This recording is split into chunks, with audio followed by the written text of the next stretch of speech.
Here's a story from Australia. I think you're going to like it. It's pretty long, but it's really good. The writer's name is Brett, and Brett is a published writer. He's very good at this. I think you're going to love this story. So sit back, pour your cup of coffee, and let's get rolling. All right, here we go.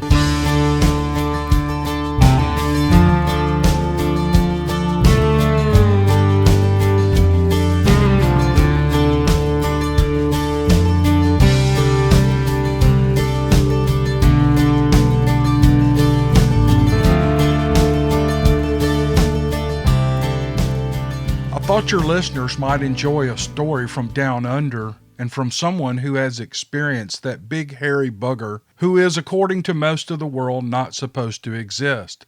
I grew up in a beachside suburb called Cronulla. This is an area known as the Sutherland Shire, south of Sydney in New South Wales.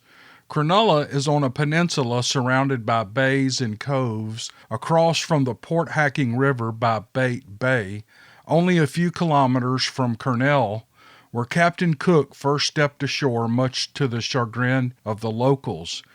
It is on the boundary of the Royal National Park, which you may be interested to know, apart from Yellowstone National Park, is the world's oldest officially gazetted national park. This is also the location of the first white man's documented account of a meeting with the hairy man. It was at a spot on the river called Godgerly's Point in about 1840. Also, very near to that spot on a rocky point called Gibbon are some very ancient rock carvings made by the Darawal people, the original owners of that part of the country. One of the pictographs depicts a huge man-like figure about 9 feet tall with no neck and 6 fingers on each hand. I have filmed this place and this particular feature. If any of your listeners are interested in seeing it, it is on YouTube under the title Spirit or Flesh, Darawal Carving Could Be a Yowie. I was born in the 60s, so I grew up in the rough and tumble times of the 70s and 80s before society started wrapping us all in cotton wool. I was the youngest of 3 kids. We rode our bikes with no helmets or shoes. We ran around barefoot despite the snakes and spiders. We climbed trees and built cubby houses and raced our billy carts. We broke bones in our teeth. We got canned at school with a monotonous regularity. We played outside until it was dark. We swam in the surf, being stung by blue bottles in the summer. We waded in the creek, spearing eels and water rats, and generally had a great time. We were taught to look after ourselves, respect our elders, and were walloped if we didn't.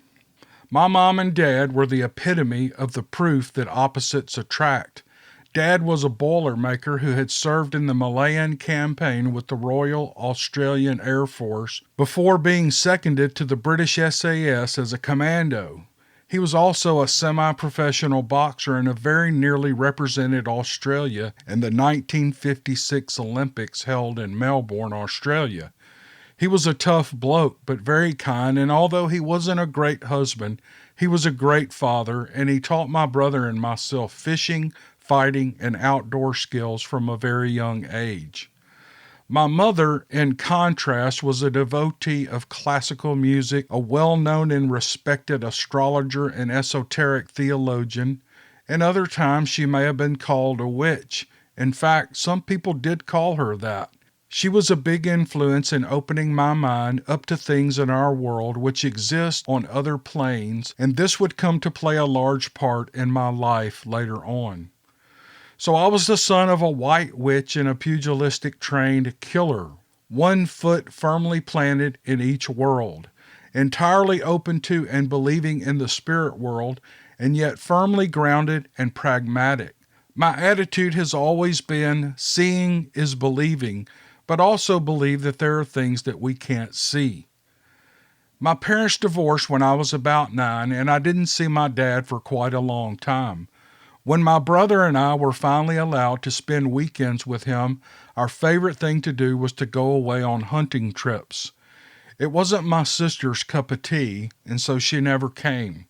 We would camp out and rough it, mostly in the hills and valleys of the Malloran area. Dad had given us both 22 caliber single shot rifles when we were kids, and by this time we were deadly shots. Dad's theory being that you should only need one bullet. My grandfather, his dad, had been a sniper in France and Belgium during the First World War and had taught Dad to shoot rabbits using a .303. No easy task at a distance. On most of these camping shooting trips, my dad's mate Bruce would come along too. Bruce is what you guys in America would call a real outdoorsman, or maybe a woodsman. In Australia, we call them bushmen or bushies.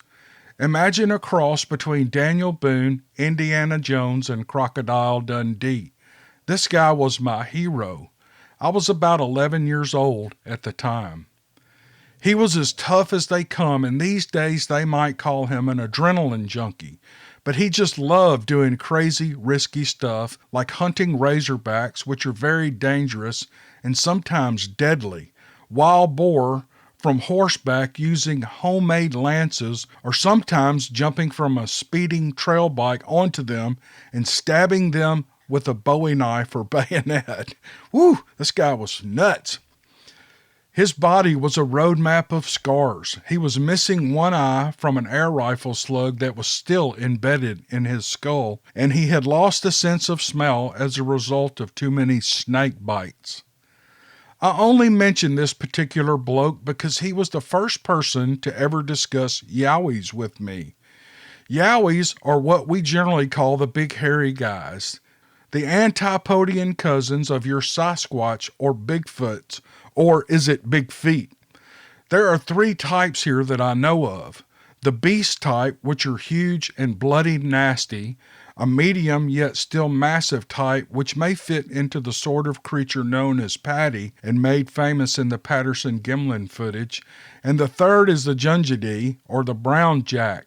These are little guys about the size of a 4 or 5-year-old kid, and not so much dangerous. Rather, they are mischievous and contemptuous little bastards. I have seen one of them while on a shooting trip once. It ran out of cover in broad daylight and snatched up a rabbit I had just shot and then scurried down a grassy slope and disappeared into some rocks. I think they live underground, but my story is not about them. This friend of my dad's told us many stories around the campfires, and on one occasion he talked about yowies and how he and some of his mates had actually shot one in the very area that we were camped. The creature had strolled into their camp and they dropped it. He said it was only about 5 feet tall, but it was massive. They dragged it away from the camp to a dry riverbed because it stank so much, and when they went to look at it the next morning, its body was gone. My dad, being a skeptic, winked at me when Bruce was telling this story, and he made me believe that his mate was just trying to scare us with the boogeyman stories, but deep inside, I could feel the truth of his tale. This man's life was so full of risk and adventure that honestly, he had no need to make up a story like that. It wasn't until I was in my 20s that I would come to realize just how true this story was. And now I have a story of my own to share with my American co-experiencing cousins, and I hope you and they enjoy it.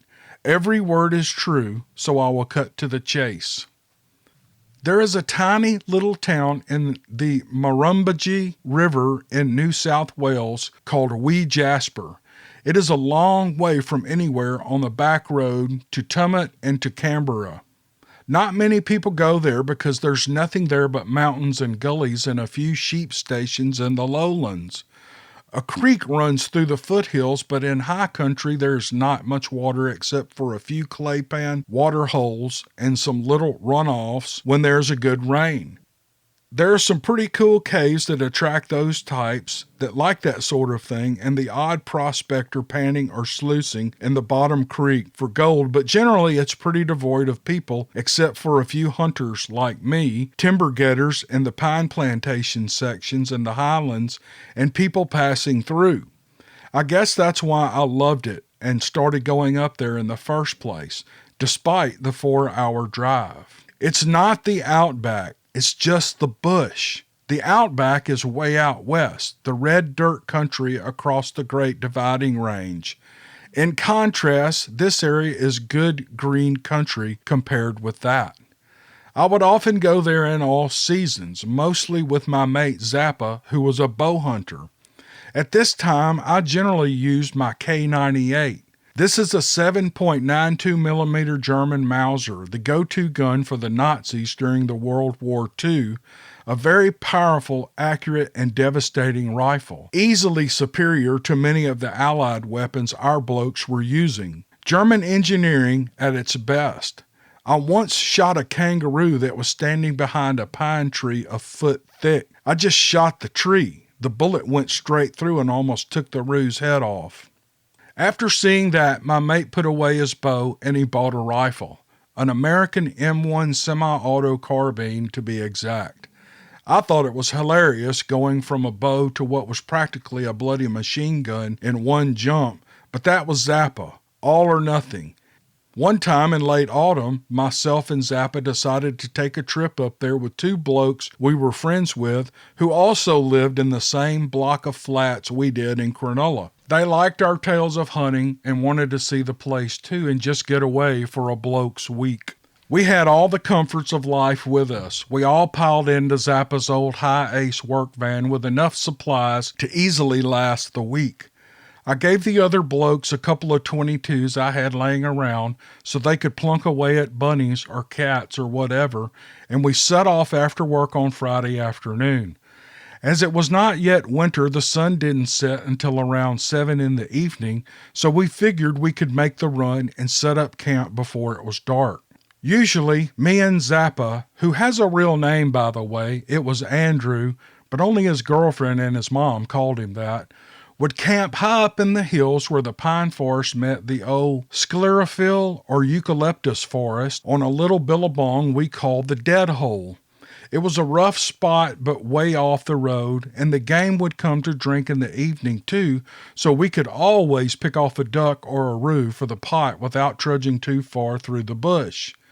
But this time, because we had these two other blokes with us who were pretty green and not used to roughing it, we decided to set up at a large cleared area about 3 or 4 kilometers outside the town known as the rodeo ground. It had fresh water taps and an amenities block. Bloody luxury. We would make that our base and head up into the hills to shoot each morning, spend the day up there, and when the sun got too high for game, we would have lunch, a few beers, and then head back down the mountain in the evening. On the third day, we had done just this routine, and the 4 of us were driving back to the bottom camp along the one road in or out, which was an extremely winding gravel road and very narrow in spots with a steep gully to our left as we drove downhill. On our right, the land rose in varying degrees of steepness from a gentle slope to quite steep and rocky. Thick bush lined the way. It was about 5 in the afternoon, as I recall. The shadows were lengthening, and as it was a semi-mountainous area, it would get dark pretty quick in the lowlands once the sun went behind the western hills. Suddenly, with a pop and a jolt, the left-hand rear tire blew out. We had no spare, and after a quick look at the tire and having no other choice, just decided to keep driving. Albeit much slower and more sedately, however, owing to the sharpness of the rocky gravel, in no time at all the flat tire had become shredded. It was coming away from the rim, and the steel belt had come out in places, and had started flicking up at the wheel guard, scratching the paint away. We stopped and assessed the situation and decided that 3 of us would get out to lighten the load in the van by at least 200 kilos. We shifted all the gear as far forward as we could to try to get as much weight off the back tire. Zappa drove slowly back to the rodeo ground. You probably know what a dry and constantly bushfire-ravaged country we live in. It only takes a carelessly flicked cigarette butt or a spark to ignite a fire that many times simply cannot be put out until it reaches a natural barrier. Eucalyptus trees contain a volatile oil that actually explodes at high temperatures. It is an incredible and awesome thing to see what a bushfire can do, and it just so happened that as the steel belt and exposed wheel rim rolled along the mostly granite gravel of the road, it would send out an occasional spark. This was one of the main factors in deciding to get out and walk, so that we could instantly deal with any little fires that may start. We all thought this was very sensible, having all grown up with the fire safety rules drummed into us since we were old enough to understand. The country was tinder dry at the time too, and the only water in the vicinity was a trickle of a creek running through the gully to our left about 300 meters downhill. We also left our rifles in the van, as the road was also used as a logging road and also by travelers taking the long way back to Canberra, which is the nation's capital, and we thought quite reasonably that it might put the wind up the innocent and unwary tourist who came around a bend to be met by 3 unshaven, unwashed, and heavily armed roughheads walking down a lonely, unlit back road.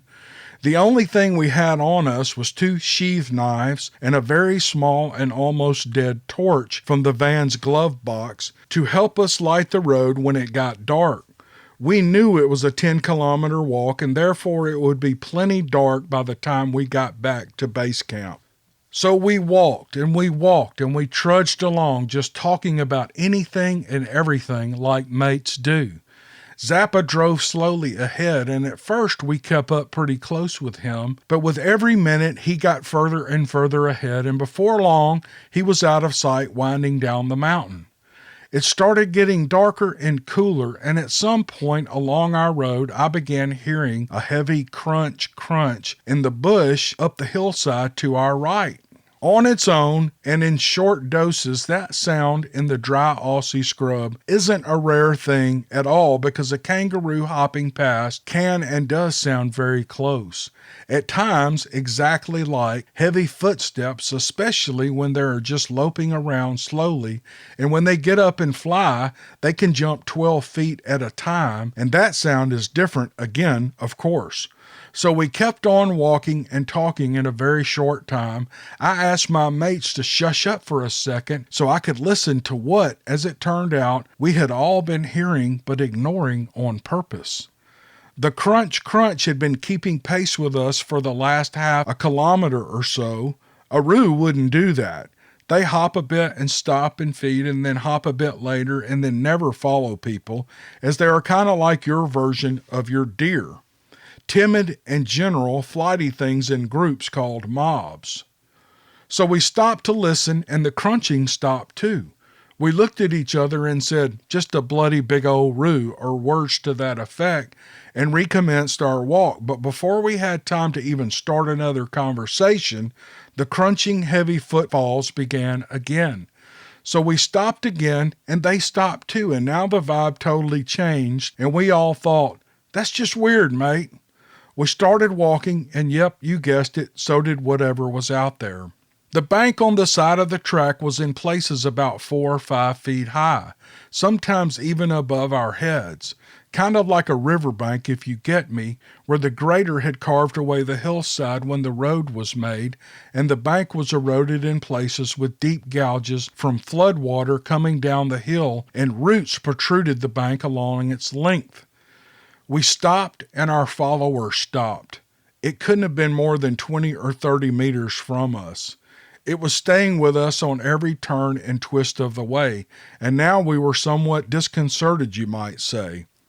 I yelled out, "Oi, whoever that is up there, you can F off right now." I threw a fist-sized rock up the hill, which I clearly heard crack through some dry branches and leaves and thud to the ground.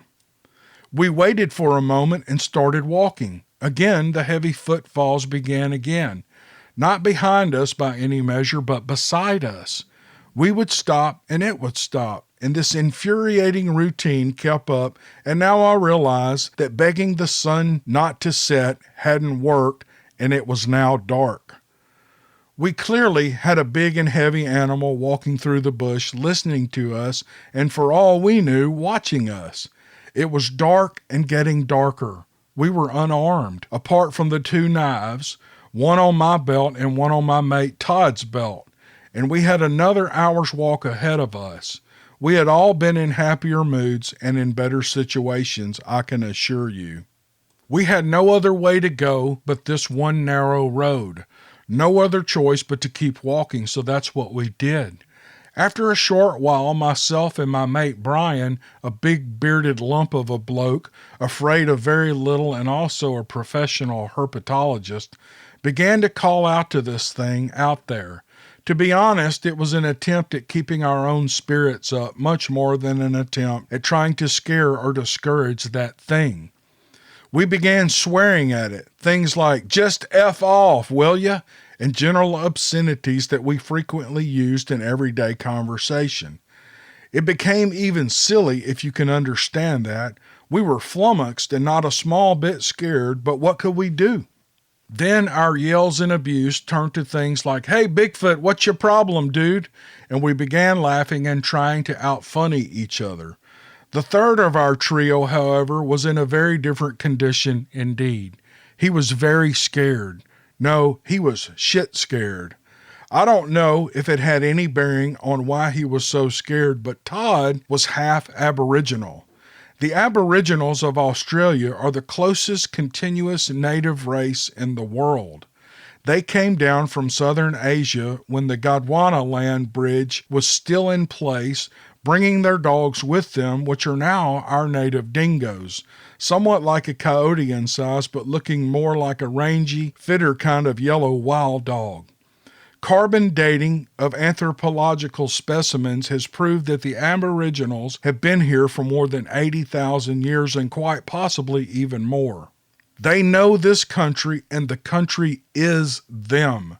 They know stuff, and in years to come, after my experience, I would read and hear from elders that our indigenous people had known about, lived amongst, and warred with the hairy tribe or Yowies since time immemorial. Like your amazing First Nations people, they had many names for them, and in our case, having so many small, scattered, entirely nomadic, and very widely spread tribes, there were over 350 language groups, so that's a lot of different names. So maybe Todd knew something that Brian and I didn't. He was pallid and nervous, and no matter how we tried to buck him up, it only got worse, and so upon stopping again, I decided, stuff this, I'm going up there and suss this bastard out. The little crappy kind of kitchen drawer torch was by now very low and the end of its tether. We had been trying to conserve the low batteries by only flicking it on for a few seconds at a time when a particular sharp or dark corner came up, or when we would spot a hole in the road and try not to stumble off into the deep gullies on our left and bust a leg. I took the torch and its weak yellow beam, and I stuck it in my top pocket and began scrambling up the road bank by grabbing protruding roots and getting footholds where I could, and I climbed the bank which was above my head. I got to the top and the base of the slope, took out the torch, and first shined it on my mates, who laughed at first and said, "Was that fun, Brett?" They then became serious and basically said, "Just have a quick bloody look around and then come back down here and let's get the F off." Then I turned around, took about 3 or 4 paces, and played the light left and right. All I could see was exactly what I expected to see: gum trees big and small, some wattles, rocks, dry leaves and grass, and sticks and deadfall everywhere. I took another couple of paces, feeling braver than I probably should have, and I swung the weak beam around. My mates, now behind, below, and out of sight, called out, "Can you see anything?" I called back, "Nope," and just as I was about to take another pace into the bush, to my right, something very big and very fast took 2 clearly audible steps that were really more like small bounds. Thud, thud.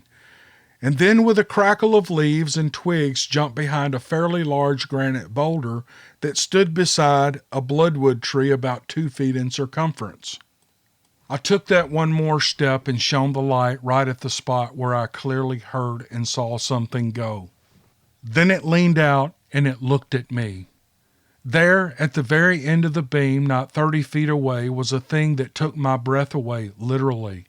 Only its left side from about the chest up and its head were visible, covered in chestnut red hair, a color no animal up there possesses. Long hair like an Afghan dog, it was quite matted, and in some spots almost in dreadlocks, but generally in fair condition, and nothing foul or unpleasant could I smell. Its upper arm and shoulders were in the most massive proportion I have ever seen in a human or primate-shaped animal, which this thing clearly was.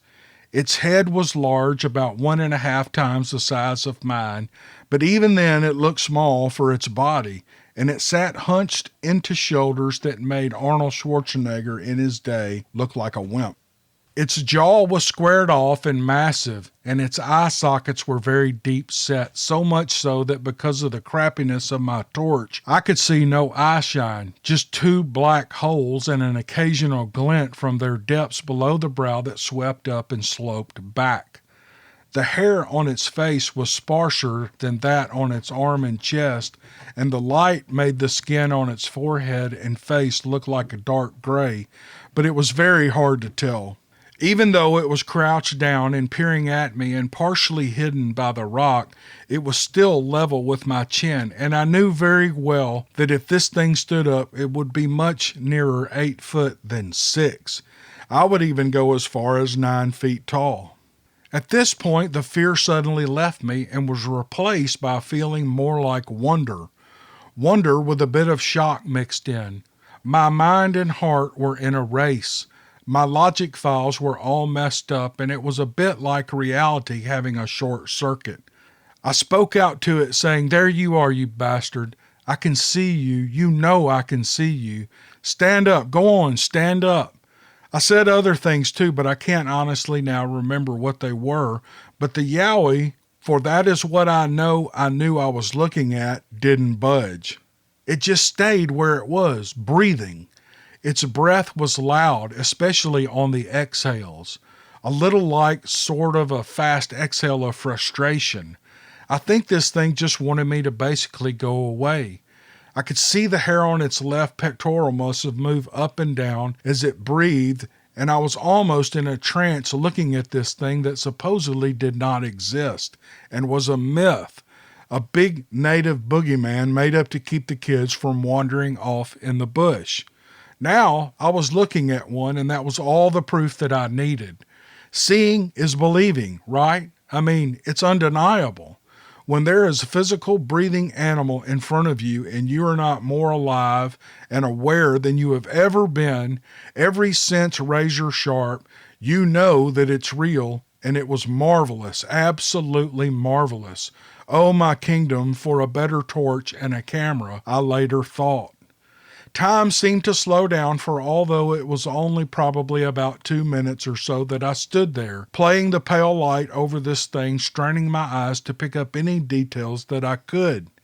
It seemed like an hour. In retrospect, I know if I had moved forward, I would have seen it much better, but that always comes with me, and the what if of maybe that might have looked like a threat to it and things may have turned out badly for me. So I stayed rooted to the spot. My mates, in the meantime, had heard me calling out and saying stuff that must have seemed both strange and creepy to their ears, and their entreaties broke my momentary trance. They were calling out, "What can you see? What the F are you yelling at?" Stuff like that. They kind of broke in the moment, and I sensed that the Yowie got a tad more miffed at the same time, so I said to him, "Okay, big fella, you stay there, and I'll go my way. Just leave us alone, will ya? 'Cause you're scaring the shit out of my mates." With that, I backed away and left the Yowie to be swallowed up in the dark. I slid back down the embankment, and I rejoined my mates. They started firing questions at me. "What did you see? What was it? Is it a person? What were you saying to it? What's going on, Bretto?" I was speechless for a while, still in a weird space, a little bit like coming out of a dream, and as you have probably surmised already, being speechless is a rare state for me to be indeed. My mate Todd could tell something by my look and silence and blurted out, "It's an effing Yowie, isn't it? I effing knew it. He was almost in tears, the poor bugger. He wanted to run and expressed his wish to do just that in no uncertain terms. I remember at one point grabbing the back of his shirt as he went to bolt down the dark, rocky road to certain injury or getting lost. Finding my voice again, I told my mates that we can't run from this thing. I just said, it's huge. If it wants to get us, it's going to get us. This being could have, if it wanted to, in 2 bounds, been down on the road and tossing our broken bodies down the gully like 3 bloody puppies. So we just kept on walking, and guess what? The bugger got up and just started following us again, despite my kind request not to. Yowies, it would appear, are not good at taking orders. We closed the gap between us and our camp as bravely and as firmly as we could, and our hairy companion kept right on along and didn't give a toss that we knew it was there and we weren't real happy about it. Here's the twist in the tale of the tale. We could tell we were only about another half kilometer from the rodeo ground. The road was leveling out, and in a few hundred yards, we would leave the last of the hills, come out on the flat, and hopefully see a nice big campfire, and I could get a well-earned beer, light a smoke, sit down, and tell my mates, especially Zappa, who wasn't there and was beginning to worry about us, about what I saw in detail. I really wanted that beer. The hill to our right began to fall back around to the west and meet a gully there at the foot, and we were starting to feel much better when from the gully and toward the direction we were walking came the same heavy crunching, "Here I come and I don't give a damn" steps of another creature. There was no doubt in my mind that it was a second Yowie. You can imagine the expletives that were coming from our mouths at this moment. The weight in the steps of the one approaching us didn't sound as heavy. Maybe that was because of the distance involved, but I remember the distinct feeling that it was a smaller fellow. As I have previously mentioned, we had but one way to go, and now, to make matters worse, we were actually walking towards one while Big Red maintained his position beside us.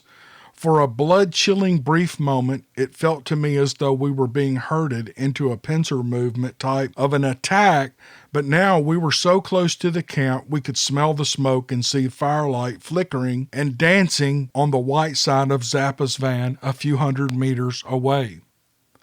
Before we knew it, our hairy mate had turned right and began pacing up the slope away from us. The one coming our way deviated in its course too and turned to its left up the side of the gully towards our bloke. At some point up the hill, it sounded very much like the two creatures converged, met up, maybe they had a quick chat and a laugh about the big bugger, and I enjoyed scaring the shit out of the 3 suburban humans.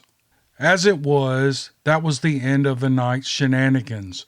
We heard no more footsteps or cracking branches, no sounds out of the ordinary for the rest of the night. It was like they just met up, stopped, and disappeared. Our relief at getting back to the camp was hard to describe, as was the feeling of that seat, that beer, and the difficulty in accurately describing the night's goings-on with someone who hadn't been there. To this day, I don't think Zappa really believed me, but like the very few people I have shared this with, it's the usual response. They know it's hard to believe. They want to believe because they know I'm straight up or a fair dinkum, as we say here, but I just think they want to deny it because it's just too bloody scary or too hard to process. My girlfriend is in this category. When I asked her once, whilst discussing the subsequent encounters with evidence of the Yowies, whether she thought me a liar, she said no, but the subject scared her and she just didn't want to know. I think closing the ears and mind is a big part of the problem with so much of the world's mystery and misery. People just don't want to know. I get that, I guess, but I find it stupid, especially when I see it in people I love and who I know are highly intelligent and somewhat open-minded. As it turned out, we cut the trip short by 3 days and left the next day after Zappa walked into town, managed to get a ride to Yass, a big town about 100 kilometers away, and get all the way back with a spare tire. Todd was still in a state of semi-shock and would not go back up into the hills for love or money. So to make him happy, we packed up and we drove home. I have lost touch with him over the years, and now Brian is the only one left who I can talk about with this on this subject, although these days he is reluctant to discuss it on the rare occasion we are together, and the subject pops up, which is very rare indeed, even more so because he has lived in Queensland for the last 20 years and 2,000 kilometers separate us. These days, I'm living in a beautiful area on the south coast in a small town of only 800 people, very near to the shores of Jervis Bay, in a district known as Shoalhaven, which, as it turns out, has its own long history of Yowie encounters, although the Jarinja people, the traditional owners of the land here, call them the Dooligarl.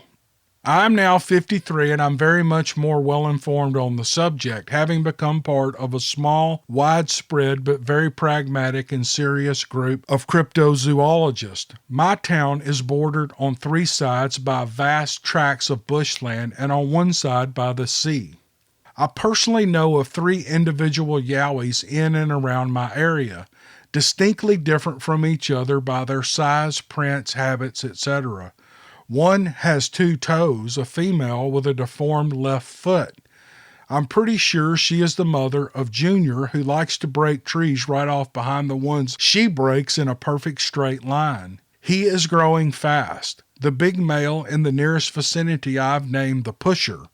He doesn't just snap trees, he pushes them over as if they are twigs. His strength is incredible and his range is very wide.